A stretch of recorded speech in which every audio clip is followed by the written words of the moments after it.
जरने लगती है। रात को नादिया मैट से पूछती है कि आखिर ये रूम उनकी इतनी सारी विशेष कैसे पूरी कर रहा है, लेकिन मैट कहता है कि हमें इस बारे में बिल्कुल भी नहीं सोचना चाहिए, हमें बस एंजॉय करना है। इस तरह से ये दोनों अगले कई दिनों तक अपनी जिंदगी बिलियनर्स की तरह गुजारते हैं। हर बार जब भी उनकी कोई विश होती तो लाइट्स टिमटिमाती और उनकी सारी ख्वाहिशें बेसमेंट में बने उस रूम में तुरंत पूरी हो जाती। ये दोनों डांस करते हैं, पार्टीज करते हैं और खूब मजे लेते हैं। लेकिन उनकी यह चमक दमक वाली जिंदगी अब कुछ ही दिनों की मेहमान थी और अब उनके बुरे दिन शुरू होने वाले थे। वैसे तो यह रूम हर एक चीज दे सकता था, पर एक चीज जो इन दोनों की जिंदगी की सबसे बड़ी ख्वाहिश थी और वो चीज उन्हें रूम दे भी सकता था, लेकिन ये दोनों रूम से उस चीज को मांगने के लिए तैयार नहीं थे। और वो चीज कुछ और नहीं बल्कि एक बच्चा था। एक दिन मैट नादिया को बच्चे का एक झूला गिफ्ट करता है, जो कि इस बात का इशारा था कि हमें बच्चे के लिए ट्राई करना चाहिए। मैट नादिया को समझाता है कि हमें एक बार फिर से कोशिश करनी चाहिए, लेकिन नादिया इसके लिए तैयार नहीं होती, क्योंकि पहले भी उसके 2 मिसकैरेजेस हो चुके थे। अब नादिया परेशान हो जाती है। काफी देर तक सोचने के बाद वो इस रूम में जाकर एक बच्चे की विश करती है और बच्चा उसे मिल भी जाता है। जब मैट आकर नादिया को बच्चे के साथ देखता है तो वो बहुत गुस्सा हो जाता है और नादिया को डांटने लगता है कि तुम्हें बिना परमिशन के बच्चे को नहीं लेना चाहिए था। इस बात पर इन दोनों के बीच काफी देर तक बहस होती है। नादिया कहती है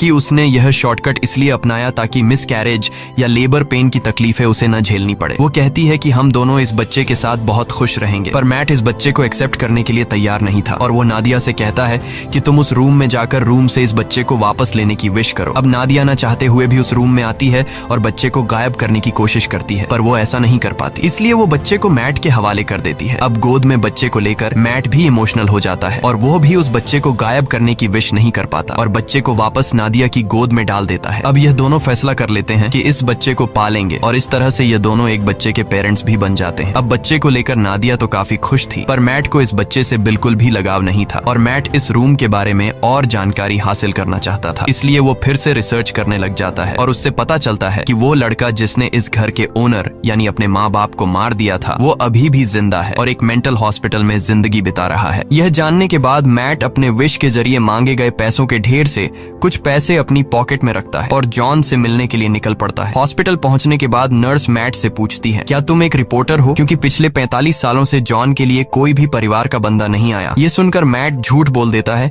कि मैं भी एक रिपोर्टर हूँ। कुछ देर बाद जॉन आता है। जॉन बूढ़ा हो चुका था और जॉन पीछे वाले टेबल पर बैठकर मैट से कहता है, मुझे तुम्हारा ही इंतजार था। ये सुनकर मैट को कुछ अजीब लगता है और वो डायरेक्ट जॉन से पूछता है कि तुम इस रूम के बारे में क्या जानते हो और तुमने अपने मॉम डैड को क्यों मारा। तब जॉन कहता है कि मैंने अपने पेरेंट्स को नहीं मारा, बल्कि उस रूम ने मुझसे यह करवाया। इसके बाद जॉन मुस्कुराते हुए कहता है, मुझे पता है कि तुम अभी मजे कर रहे हो, खूब खाना पीना, महंगे कपड़े और एंजॉय, लेकिन जल्द ही इसकी कीमत तुम्हें चुकानी पड़ेगी। और जॉन मैट से कहता है, जितनी जल्दी हो सके इस घर को छोड़ दो। मैट को जॉन की दिमागी हालत ठीक नहीं लगती, इसलिए वो उसे वहीं पर छोड़कर घर लौटने लगता है। रास्ते में वो पेट्रोल पंप पर गाड़ी में पेट्रोल डालने के लिए गाड़ी खड़ी करता है। पेट्रोल डलवाने के बाद जब मैट एम्प्लॉई को पैसे देने के लिए जेब में हाथ डालता है तो उसके हाथ में पैसों की जगह राख निकलती है। यह देखकर वो परेशान हो जाता है और दूसरी जेब से एम्प्लॉई को पैसे पकड़ाकर सीधे घर पहुंचता है और सोचने लगता है कि जाते हुए उसने ढेर सारे पैसे अपनी जेब में डाले थे, फिर अचानक वो पैसे कहाँ गायब हो गए। अब इस बात को कंफर्म करने के लिए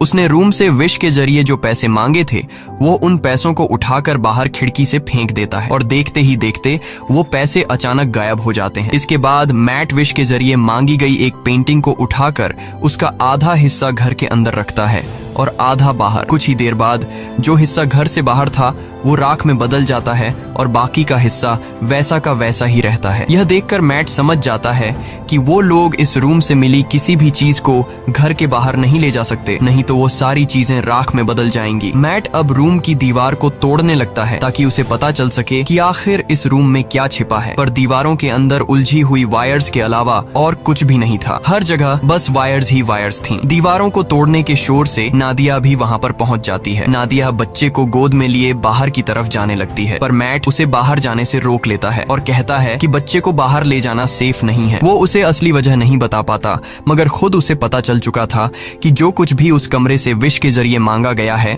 उसे यहाँ से बाहर निकालने पर वो खत्म हो जाएगा। लेकिन मैट के मना करने के बावजूद भी नादिया बच्चे को बाहर ले जाती है। बाहर ले जाते ही बच्चा जोर जोर से रोना शुरू कर देता है और उसका कलर बदलने लगता है। यह देखकर नादिया भी चिल्लाने लगती है। नादिया की आवाज सुनकर मैट दौड़कर उसके पास जाता है और दोनों को उठाकर घर के अंदर ले आता है। और अब हम देखते हैं